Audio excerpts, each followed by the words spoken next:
साथियों, बातें इतनी कड़वी हैं कि मैं ये जो मुंडन करवा रखा है ना, ये मैंने अपने बाप के लिए करवाया था। एक मुंडन मैं ये जो भरत तिवारी है भाई, इसके लिए भी करवाऊंगा।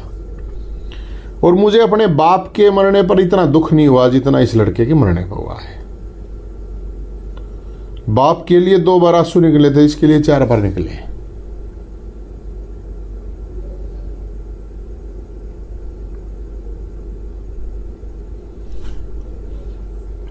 बात यह है साथियों कि इस लड़के ने, जो मैंने लिखा हुआ है इस पे, कि इसकी मौत का जिम्मेदार, इसकी हत्या का जिम्मेदार बिहार का मुख्यमंत्री जिम्मेदार है, वही हत्यारा है। वो क्यों है हत्यारा? कि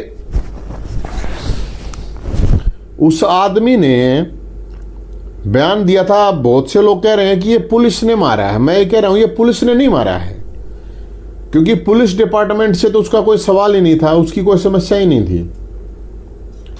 आप उसके जितनी भी वीडियो है, मैंने ज़्यादा तो नहीं देख पाया हूँ, लेकिन मैं 4-5 वीडियो उसकी देखी हैं। उसने जो सवाल उठाए हैं वो कहीं पे भी पुलिस डिपार्टमेंट के खिलाफ नहीं उठाए हैं। उनका जो गांव था, उनके गांव को मतलब गंगा मैया, गंगा नदी ने बहा दिया था। और उस लड़के को सिर्फ इतनी परेशानी थी कि भाई उसका गांव बहा दिया गया था, तो उनके लोगों को जगह मिल जाए, उन लोगों के लिए लड़ाई लड़ रहा था। और वो आज की बात नहीं है, वो करीब 1-1.5 साल से लड़ाई लड़ रहा था। कुछ लोग कह रहे हैं कि वो अभी से लड़ रहा था, अभी से नहीं लड़ रहा था। मैं मतलब पूरी रिसर्च नहीं कर पाया, लेकिन जितनी भी हुई है उतने उसके हिसाब से मैं बता रहा हूं। मुख्यमंत्री भाषण देता है कि हमारी पुलिस के लिए सामने कोई पिस्टल लेके खड़ा है। एक तरफ पुलिस कहती है, मैं जो लॉजिकल बात है वो आपको सामने बता रहा हूं, कि वो दिमाग से पागल था। देखो, सवाल उठाने वाला, सरकार सिस्टम से सवाल उठाने वालों को पागल ही कहा जाता था। भगत सिंह का नाम लेके वो लड़का मर गया, चंद्रशेखर आजाद का नाम लेके मर गया, मंगल पांडे का, सुभाष चंद्र बोस का नाम लेके वो लड़का मर गया। नहीं, मार दिया गया। तो सवाल इस बात का है कि इस देश के अंदर लाखों नौजवान हैं जो आज के दिन भारत तिवारी की तरह आवाज उठा रहे हैं।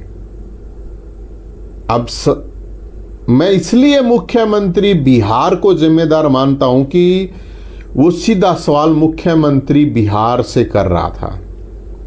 और मुख्यमंत्री बिहार को ये डर था कि अगर ऐसे ही बिहार में और 100 लोग भी खड़े हो गए सवाल करने के लिए, तो उनके लिए कितनी बड़ी समस्या हो जाएगी। हमारा हरियाणा छोटा है, 5-6 हज़ार गांव है। अगर 500 लड़के भी से हरियाणा में खड़े हो जाएं सवाल करने वाले, तो मुश्किल हो जाएगी मुख्यमंत्री को। है नहीं 500 लोग हरियाणा में भी। अभी एक गांव है, चैनोत गांव है, उस गांव में पानी के लिए लोग लड़ रहे हैं। कल ने कोई लड़का परेशान होके बंदूक उठा ले तो उसको मार दिया जाएगा, तो उसका मतलब वो गुंडा है। सवाल इस बात का है कि सवाल उठाना, सिस्टम के खिलाफ सवाल उठाना, सरकार के खिलाफ सवाल उठाना मतलब मौत है। उस लड़के ने बहुत बड़ा बलिदान दिया है। वो आज का भगत सिंह, जिंदा भगत सिंह, जिंदा चंद्रशेखर आजाद, जिंदा मंगल पांडे और जिंदा सुभाष चंद्र बोस है, जिंदा अशफाक उल्लाह, जिंदा राम प्रसाद बिस्मिल है। मैं इसलिए मानता हूं उसको जिंदा कि उस लड़के ने किसी को, आज तक का इतिहास है कि थप्पड़ तक नहीं मारा। उस लड़के ने किसी की पिस्टल हाथ में होते हुए पिस्टल क्यों उठाई? क्योंकि उसने, प्रशासन ने उसको पागल घोषित कर दिया। उसके बावजूद उसकी जो बातें हैं, उसकी बातों का जो लेवल है वो इतना बड़ा है कि वो समझ नहीं सकता मुख्यमंत्री बिहार का। वो बिहार का मुख्यमंत्री खुद कितना बड़ा अपराधी रहा है वो सबको पता हो, कितना पढ़ा लिखा। वो लड़का BSc सेकेंड ईयर का स्टूडेंट था, क्योंकि उसको पागल बताया जा रहा है कि वो तो पागल था। तो पागल तो कहा जाएगा। भगत सिंह को भी तो पागल कहा गया था, चंद्रशेखर आजाद को आतंकवादी कहा गया था, सबको पागल ही कहा जाता है जो आवाज उठाता है। क्योंकि अंग्रेजों से जब वो लोग क्रांतिकारी लड़ रहे थे तो अंग्रेजों के रिश्तेदार यहां नहीं थे, अंग्रेजों की बिरादरी यहां नहीं थी। यहां तो बिरादरीवाद भी है, यहां तो उन्हीं के रिश्तेदार हैं जिनके खिलाफ वो आवाज उठा रहा है। हो सकता है उनकी खुद की बिरादरी के लोग हों, क्योंकि कुछ लोग अभी भी मैं देख रहा हूं, कुछ घटिया लोग जो हैं अभी भी उस लड़के को जातिवाद के दायरे में लेके कर रहे हैं, जो कह रहे हैं कि ये तो ब्राह्मण था और कश्मीर से कन्याकुमारी तक के ब्राह्मण तो एक ही होते हैं। बड़ी मैं देख रहा हूं कमेंट कुछ लोगों के। तो वो उस गांव में ब्राह्मणों के लिए तो आवाज नहीं उठा रहा था वो भाई। वो भगत सिंह तो ब्राह्मण नहीं है जिसका नाम लेके वो लड़का लड़ रहा था। वो चंद्रशेखर आजाद ने तो ब्राह्मणों के लिए तो लड़ाई नहीं लड़ी थी, भगत सिंह ने तो एक जट सिख के लिए तो लड़ाई नहीं लड़ी थी, अशफाक उल्लाह ने तो कोई मुसलमानों की लड़ाई लड़ी थी, बिस्मिल ने तो कोई ब्राह्मणों की लड़ाई लड़ी थी, मदन लाल धिंगड़ा ने तो कोई पंजाबियों के लिए लड़ाई लड़ी थी। तो जो इस सोच के लोग हैं उन लोगों को भी जो जातिवादी कीड़े होते हैं वो उसी तरह से घुमाते हैं। अगर जम्मू कश्मीर से लेकर कन्याकुमारी तक के ब्राह्मण एक हैं तो इस हरियाणा में किस ब्राह्मण नेता ने भारत तिवारी के लिए आवाज उठाई है? एक बात, कौन से जम्मू कश्मीर के ब्राह्मण ने उठा दी? कौन से पंजाब के ब्राह्मण ने उठा दी? कौन से उत्तर प्रदेश के ब्राह्मण ने, दिल्ली के ने, राजस्थान के ब्राह्मण ने उसके लिए बोला है? नेता ने कोई आया हो आपके सामने? या कौन से कन्याकुमारी नीचे तमिलनाडु, कर्नाटक, महाराष्ट्र, मध्य प्रदेश तक नीचे आ जाए, कौन किसने उठा दी? तो ये जो टुच्ची बातें करने वाले लोग हैं, मैं उनके लिए ये कह रहा हूं कि वो किसी एक जाति के लिए नहीं लड़ रहा था। हमें जो दर्द हुआ है, हमें दर्द इसलिए हुआ कि वो एक आवाज उठाने वाला लड़का, एक सिस्टम से लड़ने वाला लड़का को मार दिया गया, हत्या कर दी गई उस लड़के की। फर्जी इनकाउंटर आप लोगों ने देखे होंगे, आप 100 इनकाउंटर होते हैं, आप सबको पता है कि उनको कैसे मारा जाता है, कैसे लिटा के अरेस्ट करके या सरेंडर करने के बाद 100 में से 2 ओरिजिनल होते हैं, 98 झूठे इनकाउंटर होते हैं, सबको पता है। लेकिन वो तो गुंडा, बदमाश भी, मवाली भी नहीं था भाई, क्यों मार दिया भाई उसको? लेकिन मारा जाएगा। कोई भी सिस्टम के उस लड़के ने 2 मैसेज दिए हैं इस देश के लिए बोला हो। एक कि या तो सिस्टम के खिलाफ लड़ना है तो मरना होगा, आवाज उठानी है तो मरना होगा, एक बात, या चुप रहो बस।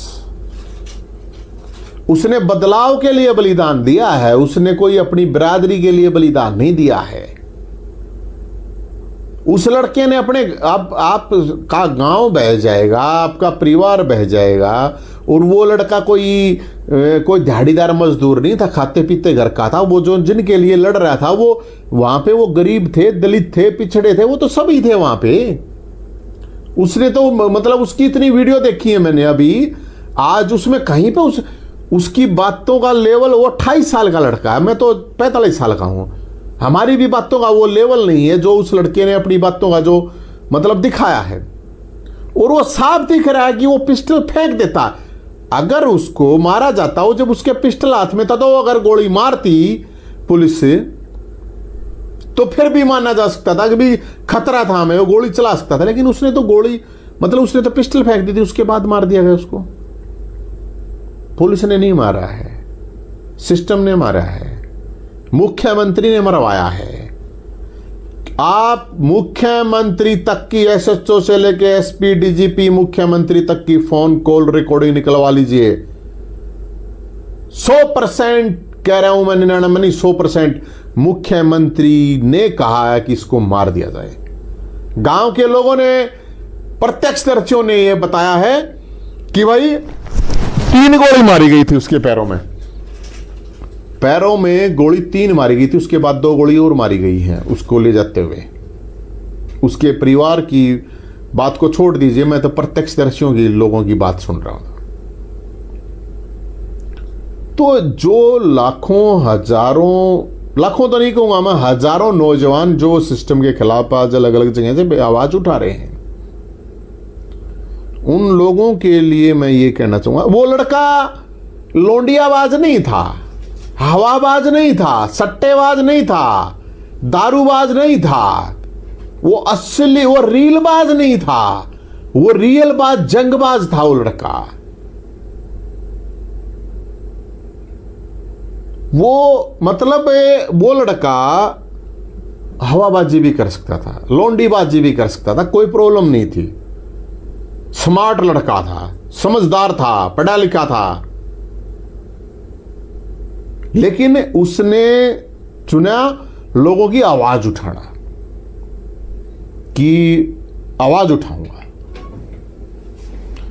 तो यहां पे मतलब आप देखोगे इस देश के अंदर जो सिस्टम है, लोग याद करते हैं कि भगत सिंह कैसे मारा गया था, ऐसे ही मारा गया था भगत सिंह। चाहता तो वो भी गोली चला सकता था ना, वो लड़का गोली चला सकता था। चंद्रशेखर आजाद ऐसे ही मारा गया था, क्योंकि एक लड़का अगर सवाल उठा के अगर उन्हें गांव की समस्या का समाधान करवा देता तो उस सरकार को, सिस्टम को, उस मुख्यमंत्री को यह समस्या हो जाती कि ऐसे तो और बिहार में, क्योंकि बिहार पिछड़ा स्टेट है। मैं तो अपने हरियाणा के हिसाब से ये बात कर रहा हूं कि हरियाणा के गांव में पीने के लिए पानी तक नहीं है, अलग अलग समस्याएं हैं। आज हरियाणा का अगर कोई नौजवान अगर ऐसे लड़ाई लड़ने लगेगा तो उसको भी ऐसा ही मारा जाएगा, कोई नहीं बचने वाला भाई। आप पे केस लगा दिए जाएंगे, दर्जनों केस लगेंगे आपके ऊपर, जेलों में डाल दिया जाएगा। आपको किसी न किसी पार्टी की साइड होना पड़ेगा तो बच सकते हो, क्योंकि पार्टी का गुलाम आपको होना पड़ेगा। अब वो लड़का तो पार्टी का भी गुलाम नहीं था, वो तो एक इंडिपेंडेंट आवाज थी। और वो तो गजब की बात है, वो कह रहा था कि मोदी जी और योगी जी की भी बड़ी बड़ाई कर रहा था, उसको भी मार दिया। वो मैंने एक वीडियो देखी, उसमें वो कह रहा था कि भाई मोदी जी का और योगी जी का त्याग देखिए, उनका त्याग देख रहा था, उसको, उस लड़के को मार दिया गया। हरियाणा और हिंदुस्तान और बिहार में बहुत फर्क है।